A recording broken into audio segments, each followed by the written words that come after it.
Well, hello and welcome to Cindy's Adventures in Stitching. It's been 3 weeks since our last video, so we have a lot to share. This is episode 11. It's May 23rd, 2023. And to be honest, I cannot believe that it's already May 23rd. The month has absolutely flown by. And the month of May in Indiana is pretty exciting because we have the Indianapolis 500 that will be ran on the Sunday of Memorial Day weekend. So we're really looking forward to listening to the race. We never go, but we always listen. So since we have so much to talk about, let's just go ahead and get started with our old business. I've got lots of whips and a few regrets about those whips, and then we've got something new and exciting to unveil. So to begin with, I'm going to talk about my boat stitch. It is called Adjust Your Sails. It's by Hands On Design, and I did not do what the called for was. I decided I was going to stitch this on 28 count Confederate gray Cashel linen, and I had shown this, I think, on my very first Flosstube episode. I've started it maybe, I don't know, 1 or 2 years ago, and I never really worked on it. And I've just about decided that I'm going to do, I think I may restart it and do it on the white, just because I'm not crazy about that Confederate gray. So before I work on this anymore, I think I'm just going to start over. And this will be my boat stitch, meaning I will take this and keep it on the boat with us. Because in the evenings we anchor, and usually Sam will fish, and it's just really relaxing on the water, and we've been out in the sun all day, so we usually park in the shade. And it's just a really perfect way to end the day. So I just used DMC. I didn't use, I kind of changed the colors too. And it was one of those situations where I thought I would like what I wanted to do better, but come to find out I really didn't. So I think I'm going to just start it over since I hadn't really worked that much on it. And I'll show you the new design or the new color wave when I get that started all over again. So that was the first thing that I wanted to show you. The second thing I wanted to show you was my Keeper of the Pins, my Tomato Tuesday. This is by Brenda Gervais. And my cousin Lisa and I are working on this on Tuesdays. And I started mine on 28 count Lugana Brittney mushroom. And I have to say, this is fabric that I got from Keepsake's cross stitch store in close to Cincinnati, Ohio. And I love this fabric. It doesn't stretch. It's easy to see. It's a very nice quality fabric. So, funny story about this. I had started it on a late Tuesday evening. We'd had a busy day that day. And I did not take the time to order the called for floss. And I just used the DMC floss that I had. I just kind of looked at the picture and tried to match the colors of the bird with what I had.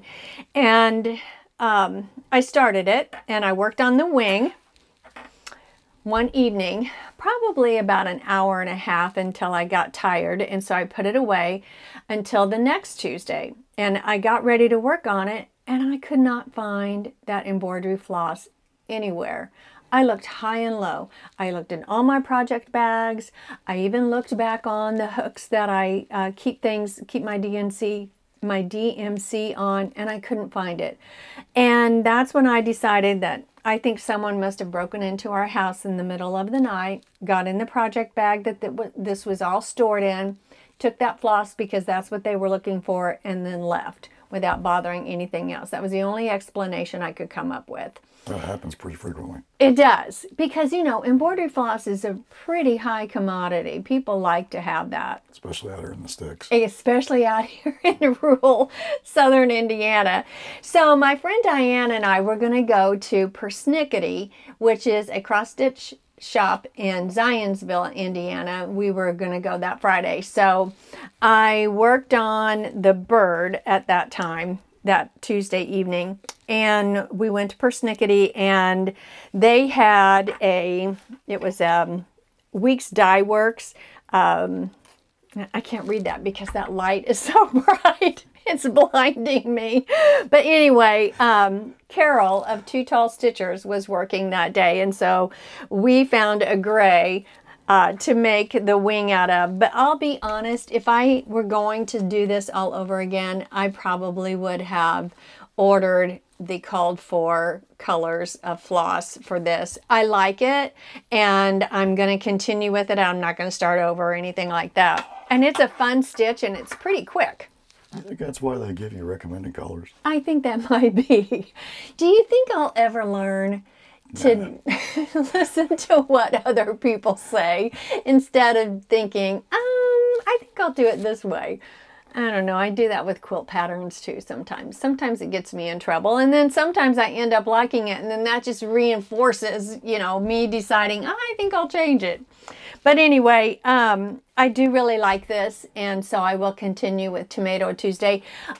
Honestly, Tomato Tuesday ends up being Tomato Wednesday or maybe Tomato Friday if my Tuesdays are super busy.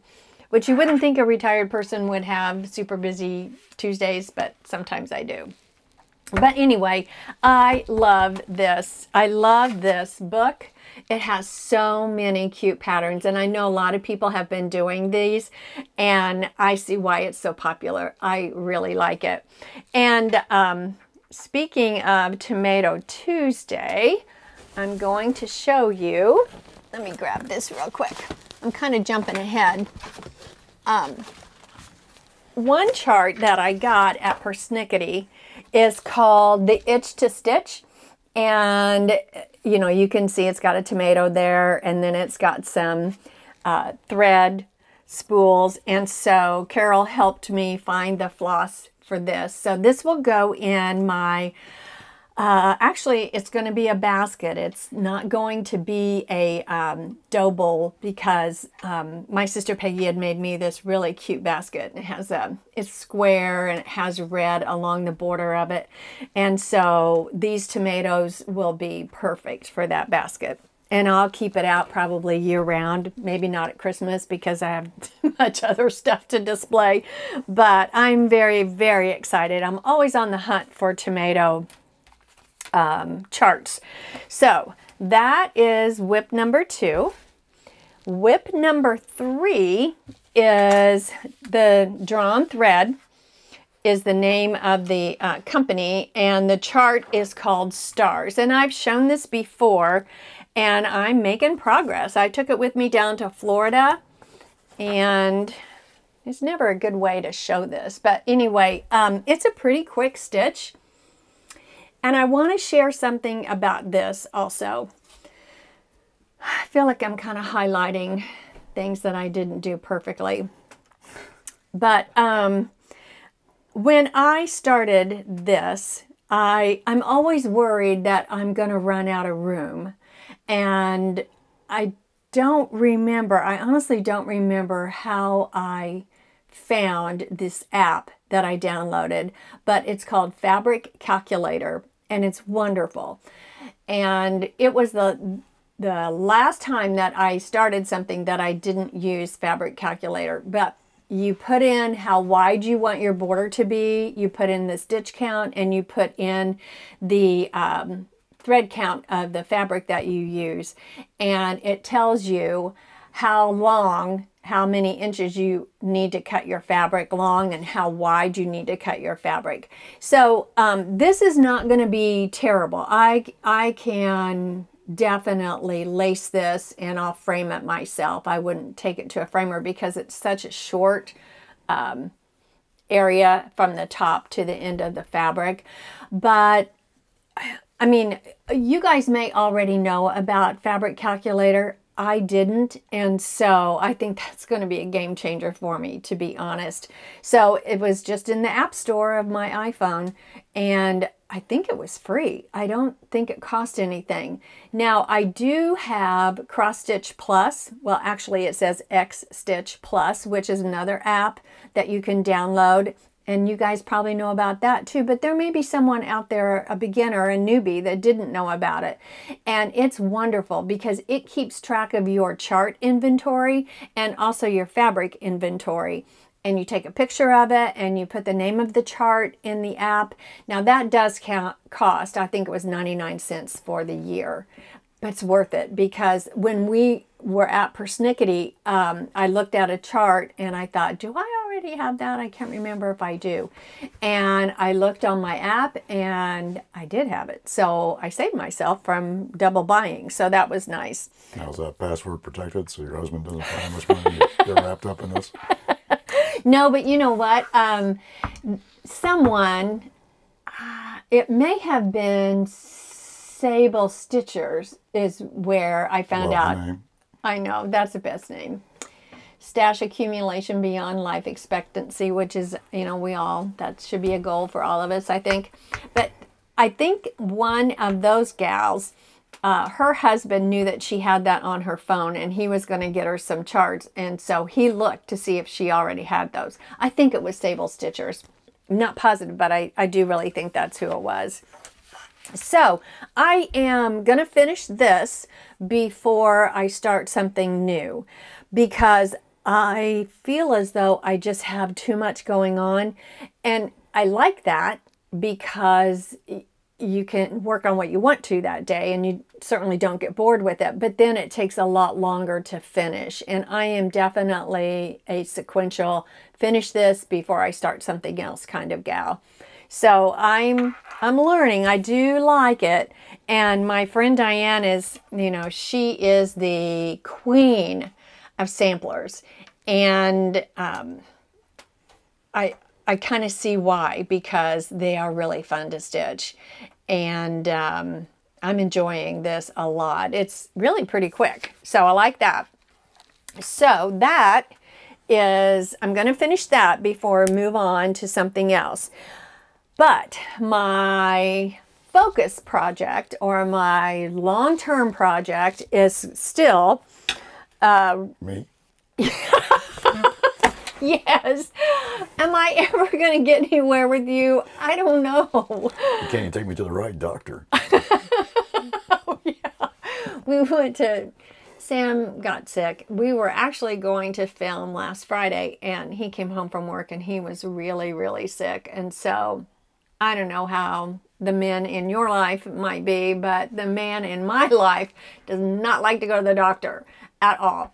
So Friday night he had a fever, Saturday had a fever, Sunday had a fever, Monday had a fever. Finally, I said, we're going to the doctor. And so I called a Prompt Med and made an appointment because they couldn't get us in on Sunday. So we went in on Monday. We walked into this clinic. They took him right back. I mean, we did have to wait a little while, but not terribly long. Because they were packed. Yeah, we were the only ones in there. Yeah. Can't figure that out. But anyway, how did we discover that we were at the wrong place? Oh, they called. Well, I thought it was odd while I was there because I was getting texts from the place that you made the appointment for, wondering where I was at. And I'm like, I'm sitting here in the exam room waiting on someone to come in. And yeah. You know, I still keep this. And finally they said they're canceling my appointment. And I'm like, I'm in the room. Well, I did say when we pulled up, I think isn't it odd that it doesn't have the name of the place on the front? But, and then you said, well, they don't want to be affiliated or something like that. So anyway, come to find out, we were at the wrong place. So, we then discovered that we should have probably gone to this other place because the service probably would have been a little bit better, but... I'm still alive. You're still alive and you no longer have a fever and this is Tuesday, so... That's pretty hot in here. Well, that's not from having a fever. It's because it's warm outside. Okay, so anyway, we digress. So I'm still doing, and I will be doing this for a long time, the Rainbow Cross Stitch Sampler, and I think it's from Emblem Designs. Okay, so here it is. And I have completed the first 2 rows. So, like I said, it's going to take a while. What I did, I bought the floss for the first 5 rows, I think. And I put it all on a floss ring. Well, it was getting cumbersome to find the color that I needed. So as I finished a block of it, I would take the floss off and put it on a different ring. So this is what I've used, and this is what I'm going to use in the next 5 rows. Now, if someone breaks in and steals that, you gotta I know. Then I'm really going to be mad and I'm calling the police. All right, so this is how far I've gotten.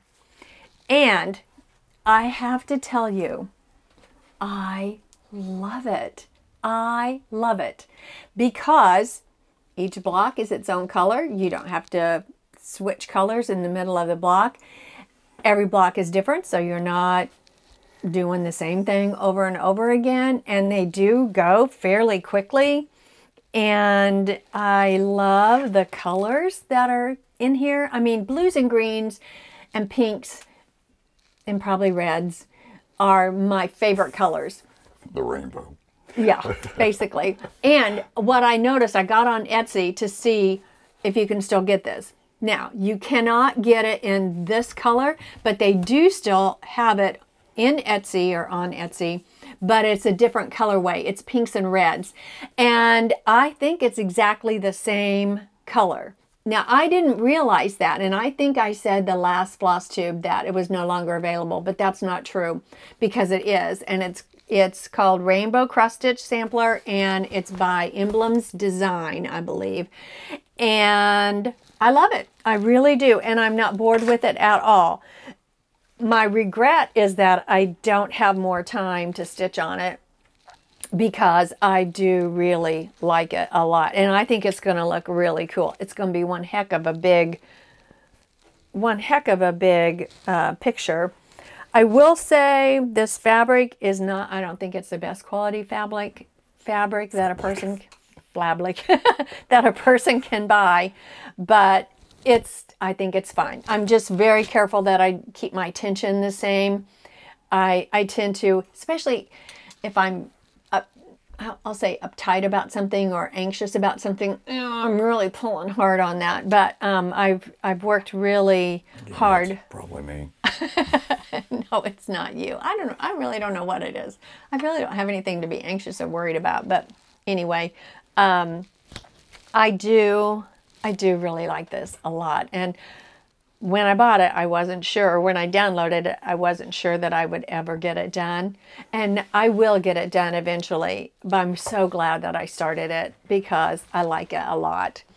So when I'm done with this guy, the next thing I'm going to start is I downloaded a pattern or a chart from Etsy, and it's called White Willow Stitching, and it is Tribal Sailboat 000-310. So I am going to stitch this. The sailboat's going to be white, all white, unless I decide to make it a darker blue, because I do kind of like how they did the dark blue, and since this is on a fabric that's blue, I think that looks good. So that would be sharp if I just made the sails in white and then I did this in a dark blue. And then the fabric that I'm going to use is what I bought in... It'd be neat if you could put our emblem on it, on the sails. Oh, it would. I don't know if I'm that talented. Oh, come on. I'll try. Step out of the box. Yeah, I'll try. I will. I'll try. I'll kind of piddle with it a little bit. I've got some paper, graph paper that I can maybe kind of work with. But I'm going to stitch it on Cornflower, hand-dyed 32 count Belfast linen from Fiber on a Whim. And I tell you what, I don't think you can find something that looks any prettier than that blue. I think that white and then maybe the dark boat will be very striking. And somewhere along the way, I found a free sailboat pattern that I thought I could do, you know, maybe a collage of different sailboats because I have 2 pieces of this blue. I have lots to stitch, but I think that'll be really pretty, and I'm looking forward to that as well. And one thing I did not say that I forgot, because when the camera turns on, my brain turns to mush.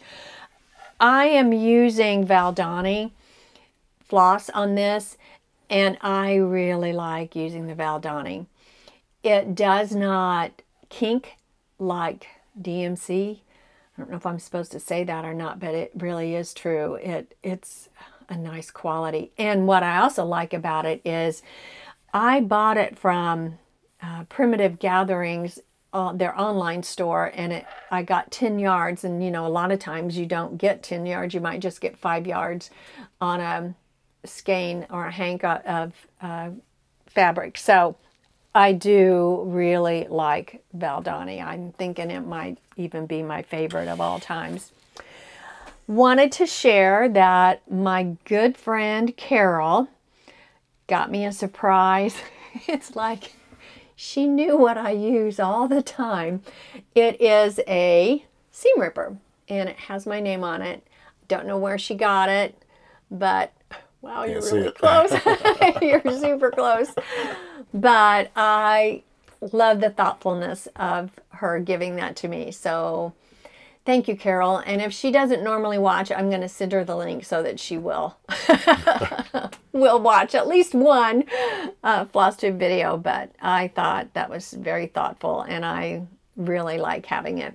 And if I go to a retreat, I'll be able to identify, wait, that's mine. And speaking of retreats, I know that StitchCon is coming up in Cincinnati, and I am not going to be able to go, and I have major FOMO about it. I really wish that I could go. But the good news is that I am signed up for Stitch Away, that keepsakes sponsors, in January of next year. So I do get to do something at least. And then I've got another retreat coming up in September that we'll talk about that more later. But I know everybody's going to have a wonderful time. I got a pair of scissors. I think I got these in Florida, but they have little pieces of spools of thread on them. Thought they were super duper cute. And wanted to show you one more thing. One more tool that I got from Fat Quarter Shop. And it is a reference guide, and it has on here how many pieces of floss or strands of floss you should use, or they recommend to use, for different thread counts on fabric. So that's kind of handy. And then it also has a size needle to use with different thread counts. And then it also has a way that you can find the place to start on your fabric if you want to start at a 2-inch border, if you want to start where there's a 2-inch border, or a 2.5-inch border. How's that work? I probably should have looked at that before. Oh, here we go. Here we go. So if you wanted to have a 1.5-inch border from the top, you would start there. A 2-inch border's here, and a 2.5 is there. So that's pretty handy. And then it has a thread count, like examples of a 16 count, an 18 count, a 25, a 28, and a 32. So we put a link to that? Yeah, we'll put a link to that in the description box. So we are moving right along, which is good, because we have... Are you going to share with them what started last week? What started last week? Oh, my favorite thing of all. We have a lot of fun hobbies.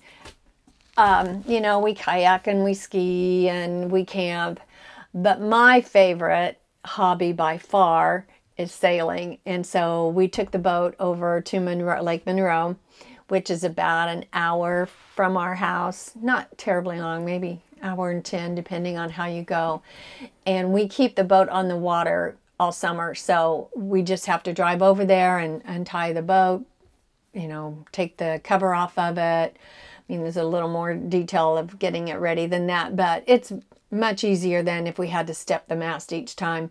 So we are officially, summer has officially started for us, which is really, really fun. And I feel as though I should formally thank Sam for, he gets the boat ready, does all the work, he cleans it and he paints it, and he does all the work for it. And You're just the bow. I just get to sail it, and it's really fun. Now, not to say we haven't had some stressful moments. No one had to swim this time.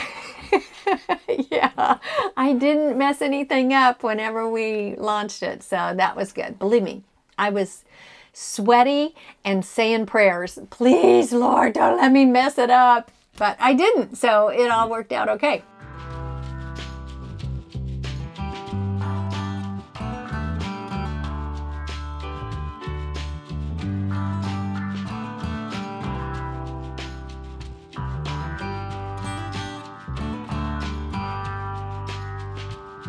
Great job. It was fun. We had a really good day.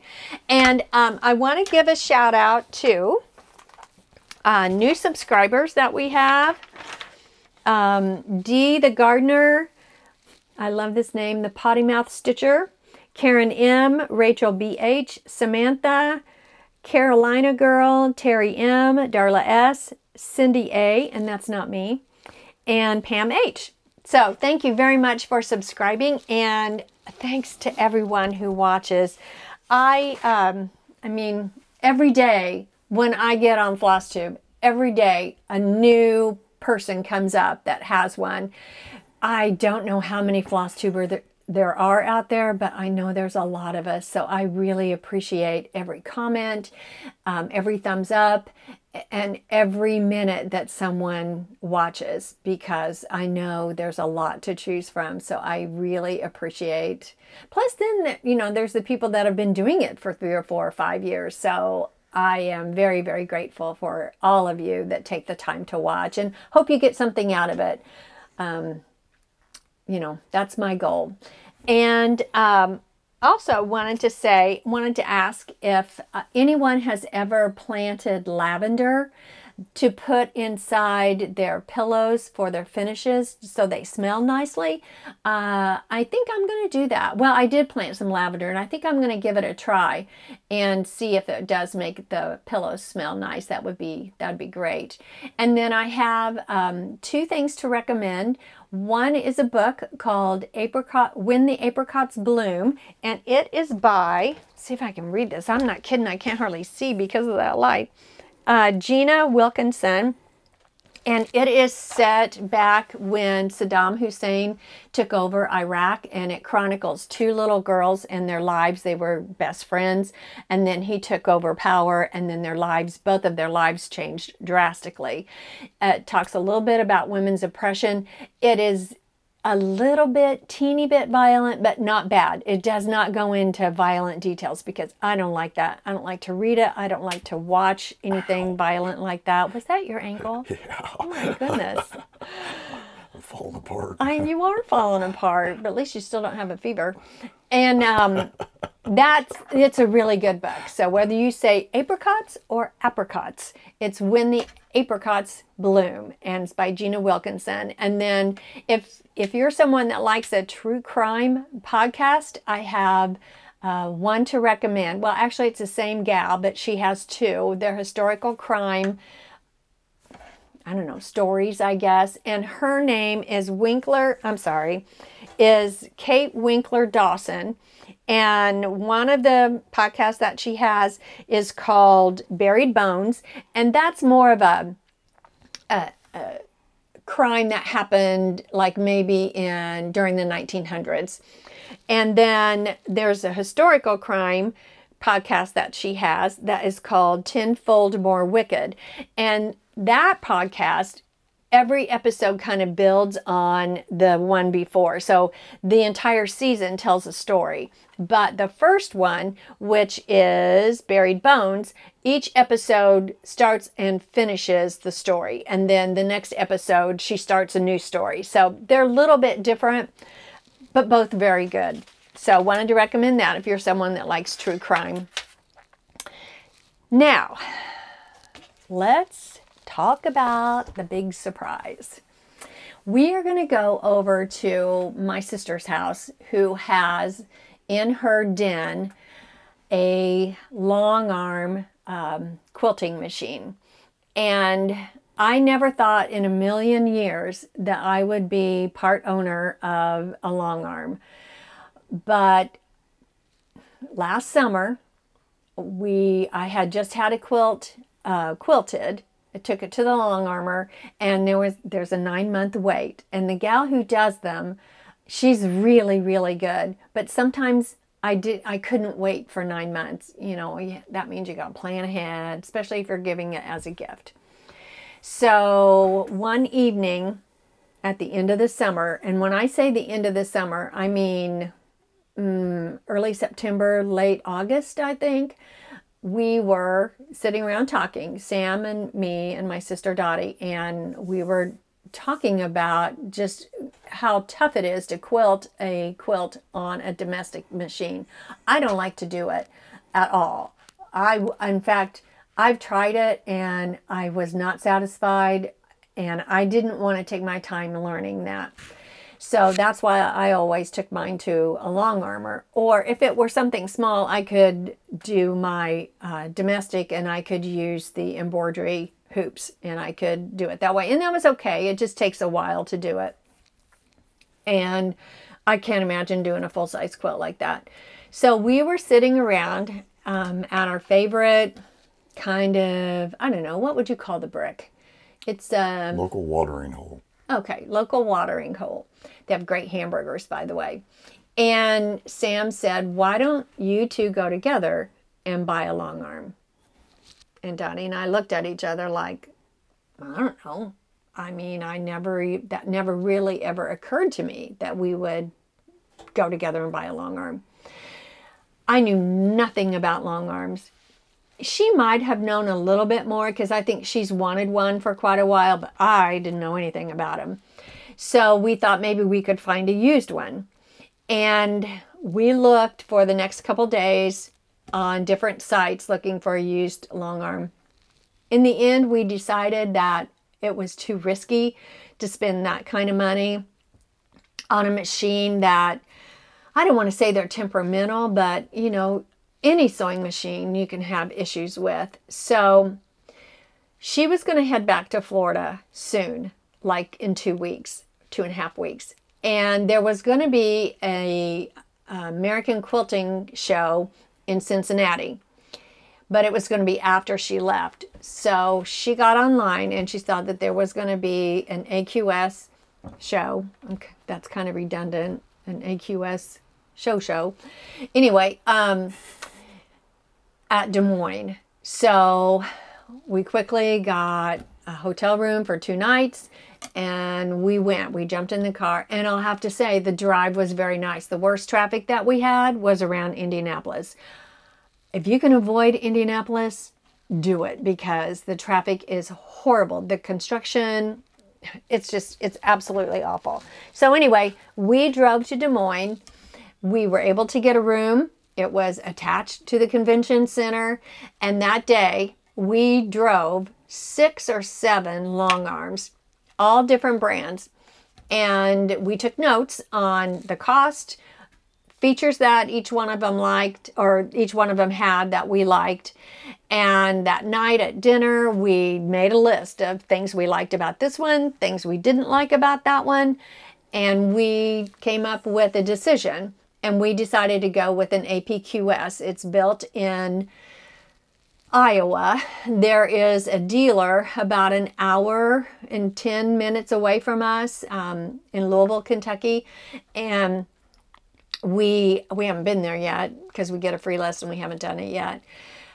So all winter long, that long arm sat at her house, and I had good intentions. I had good intentions. I was going to go over there and I was going to just be proficient. But to be very honest, I was intimidated plus I knew it was going to be cold over there. So, truth comes out. Yeah. So when my sister Peggy and her husband had their 50th wedding anniversary, the quilt top that I showed on episode 6, which was an eye quilt, and it was in the colors of red and white for Indiana University. and they're both Indiana University grads. I wanted to give that to them for their 50th. And so I was down to crunch time. I had to learn how to do it. So I bought some panels and I played around with the machine and I got it done.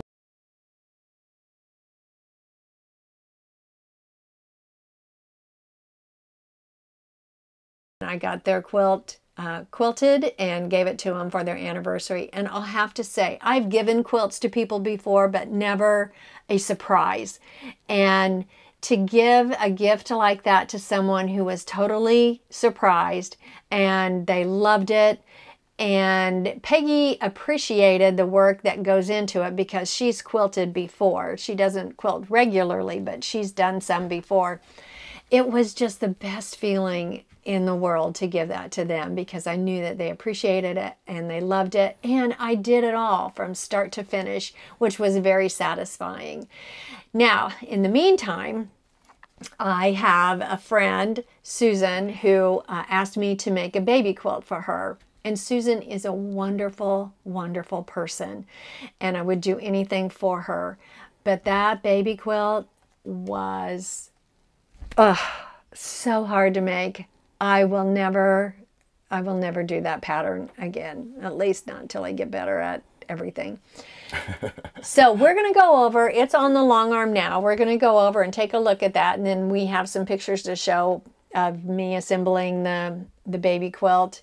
But we'll talk just a teeny tiny bit about the long arm and just a little bit of information. Won't be in depth, just a quick overview of a long arm. So let's head over to my sister's. So this is our APQS Lenny long arm sewing machine. Lenny is not the top of the line of the APQS, and it's not the very bottom. It's kind of the middle of the road. We wanted to make sure that it had a wide, deep throat space. That's important because the deeper this is, the more you can quilt per time without having to move your fabric. We've learned a lot in the little bit that we've quilted on it. We did not opt for the automation because, which is the computerized, you know, that it does the pattern, you just tell it what to do. We didn't go ahead and buy that. It would have significantly made the cost of the machine much, much higher, like almost doubled the cost of the machine. And we just didn't want to do that. Besides, we both agreed, and luckily we both agreed on this. What we wanted to do was free motion quilting, or what's the word I'm looking for? We wanted to make it like each block that we did, we wanted to make it unique. I don't know why I can't think of that word, but Customize. Customize, thank you. Why do I have trouble recalling words? That's why you keep me around. I know. What would I do without you? I let you sweat, and then I pop it out. Yeah, thanks a lot. Let me stumble all over myself and look like an idiot. You're welcome. Yeah. We also wanted to just get used to the whole quilting before we had to learn the automation. I don't know if it's hard to do or not. We just didn't. We never really entertained that. Once we found out how expensive it was to do the automation, we said no, we didn't want to spend that kind of money. Plus, you can always add that later. One thing I do wish we would have got that we didn't is this frame. The top of the line frame is you press a pedal and it advances your quilt. And we didn't do that. We didn't opt for that because, again, it was going to be more money. This is what, a 11-foot frame? I think it's 12. 12, it's big. I think it's a 12-foot frame. The biggest, I think, is 14, and they go pretty small, like maybe an 8 or a 10. Huh? They don't have 5. Did they? Yeah. Okay. Something like that. It was pretty small. It's pretty small. But we thought that the 12-foot would be good enough for what we wanted to do. And also wanted to say, we didn't think we would ever do this for money. I'm not saying that down the road I wouldn't quilt something for a friend, but not now, because it really stressed me out to do this for a friend, and I just would hate to ruin someone's quilt. Now, is this the baby quilt from hell? This is the baby quilt. It's broken dishes. It is not perfect. Believe me, it is not.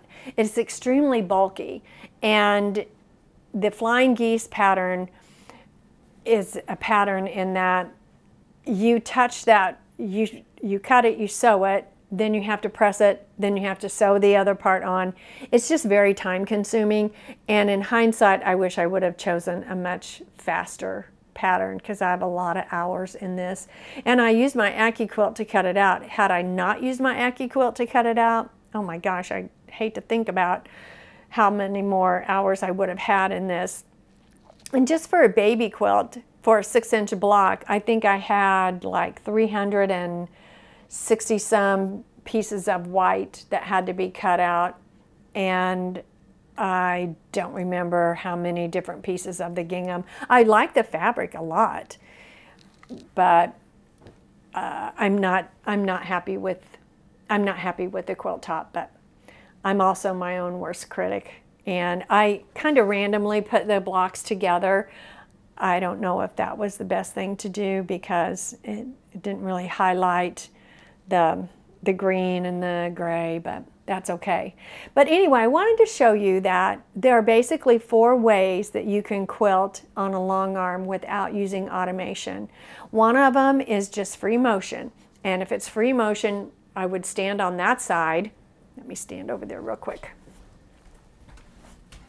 I would stand on this side, and I don't have it, the machine is on, but it's not going to do anything because I haven't pressed the button. But I would move this and make it into any pattern that I wanted. Now, I have watched and watched and watched Angela Walters and Angela Huffman's. Oh, and there's also another gal, Lisa, I think she says her name Calais maybe, or Callie, I'm not sure how she says her name. And then I've also watched a gal, the name of her YouTube channel is Whirls and Swirls. I mean, I've watched a ton of people. I've watched them do free motion, and in my mind, I think I can do it because they make it look so easy, but it's not easy. It's a completely different skill set than anything that I've ever done before. And they say it's like learning to write, and it's good to trace the path with your hand the way that you want the machine to go. So free motion is one where you can customize the blocks, or you can make it an overall pattern either way. Another thing is using rulers, and we only have one ruler, and I don't have the ruler block underneath, but you basically set your ruler on here and then you sew around it, and there's all kinds of different rulers that you can get. I want to learn how to do that as well. I want to learn how to do it all, and I want to be a master at all of it. It's just going to take a lot of time to do that. I've heard this before. Yeah, I know. And then another thing is called a pantograph, and a pantograph is what is down here, and you lay that on the back of your machine. Now, I'll be honest, when we went to Des Moines, I'd never heard of a pantograph before. But what you do, you trace it. So I have a laser here, and that laser, the machine... It's like a cat toy. Oh, I don't know about that, but you move your machine around. You ever play with a laser and a cat? Oh, a cat. Yeah. I thought you said CAD. Oh, no. So the machine will sew the path that you trace with that laser. So you don't even look at your material, you're looking at the light. And that's the bad thing about it, because you don't know if you're running into a problem over here because you're concentrating on the laser. Gotcha. And that's the only bad thing about it. The cats don't like that either. Yeah, I'm sure. That's the only bad thing about it. Whereas if you're quilting on that side, then you're looking directly at what you're sewing or what you're quilting. If you're back here, you're looking at the laser, and I glance at that, but you know, once I take my eyes off the laser, then I might accidentally move it, or it's just, but I kind of feel like it might be cheating a little bit, but for me, I felt like it was a good way to get to know my machine and how it moves. But I tell you, it takes very little effort to move this guy. And you can stitch in the ditch fairly easily. You'd stitch in the ditch on that side, of course. But there was one more thing that You also put the laser on the front side. Yeah, you can put a laser on the front side, and you can do stencil work from the front side. There's a piece, something that like hooks over this bar, and then you can move your laser. You can move this to up here, and you can stencil. So I want to try that also.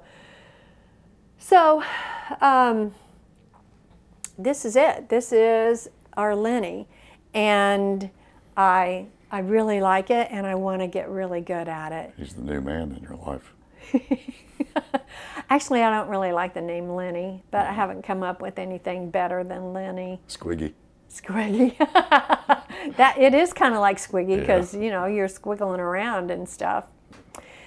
So they made it clear they won't let me use it for any of my projects. No, yeah. It's off limits. I got to put it together, and that was as far as it got.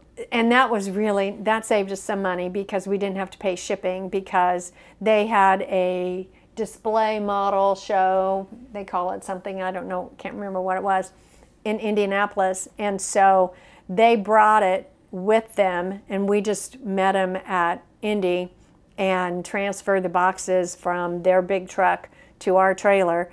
And then we brought it home, and Sam set it up. And really didn't take you that long to set it up. 3 beers. 3 beers. It was a 3-beer project.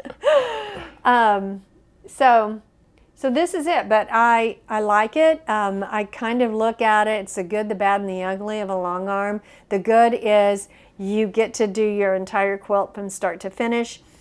You don't have to wait. There's no wait time. When you finish your quilt top, you can slap it on the machine, and there was a little bit of a learning curve on how you roll it and how you attach it, and there's different ways you can do that.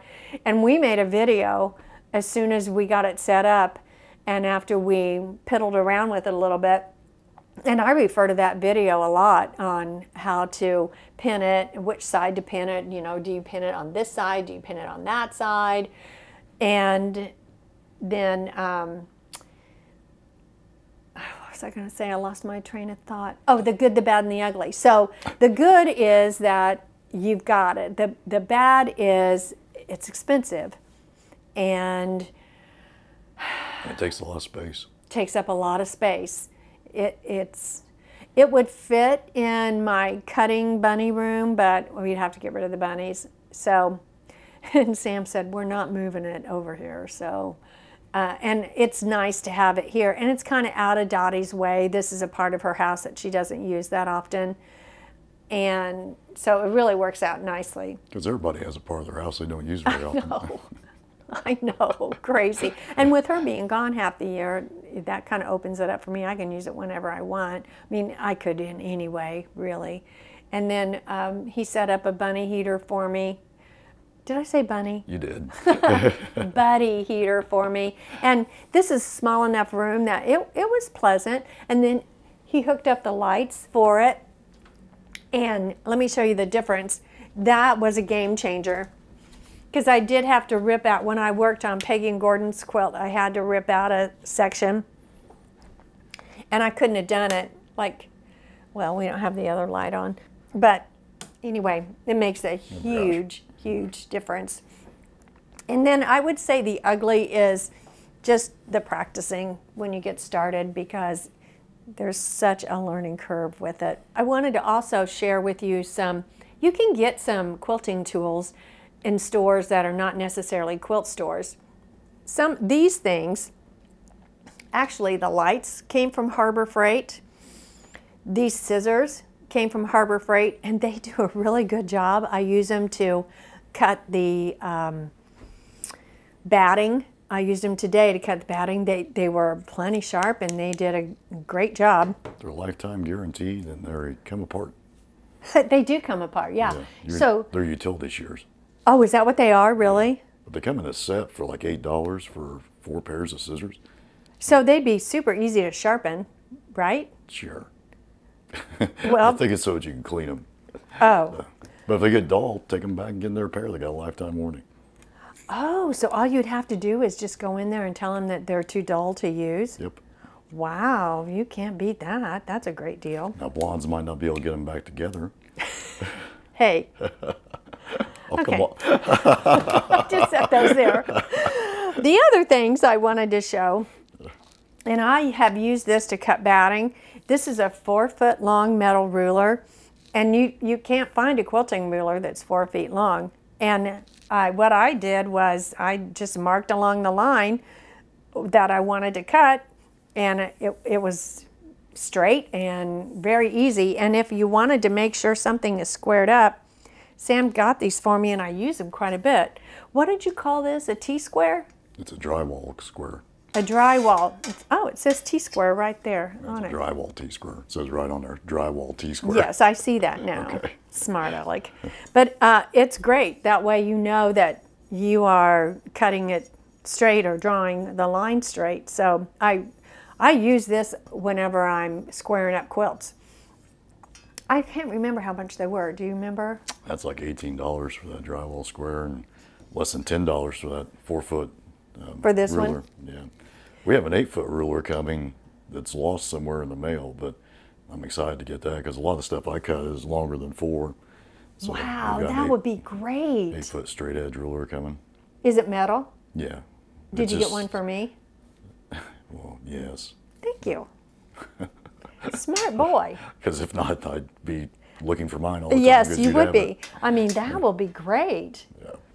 Where did you get that? What site was that at? Ordered off of Amazon, but there's some discrepancies with the order, so they're looking into where it's at. Well, hopefully this did not bore you, the long arm portion of it. I wanted to include it because it's, I don't know, I found it interesting and it does involve stitching. And like I said, before we thought about getting a long arm, I didn't know anything about them at all. So, Well, this all started, like Cindy said, at the Brick over dinner, and I was looking at my phone on Marketplace and found a used long arm for, well, like $6,000 or $8,000. But come to find out, it was pretty old. And it was old. The software was outdated. Yeah. And I think that was a big reason you decided not to go automated was because of the computer and the software get Yeah. outdated, and then you're stuck with essentially a manual long arm. Yeah. So, And I really did I wanted to do the customization. That's what I want to learn how to do, because if you see any quilts in a quilt store that are custom quilted, oh my goodness, they just pop. And it looks, not that the other, I mean, I don't have any quilts that are custom. Mine are all just, you know, the same pattern throughout, and they look very nice, but I wanted to learn how to do custom. And I want to learn how to do ruler. And I will say though that this using a pantograph has allowed me to get things done that they would have looked way worse had I not used a pantograph. And I didn't use this particular one on Peggy's, but I used a different one. And it really turned out pretty good. For it to be my first quilt, I was very, very happy with it. That concludes episode 11. Hope you enjoyed it, and please let me know what you think about a long arm. Is it something that you've ever considered? If you are considering it, I would suggest that you go to a quilt show and you drive all the different ones that they have, because that's the best way to compare and to look for buying one that a dealer is fairly close to you. Our first choice was the Gamel, but it was way more expensive, and they didn't have a dealer.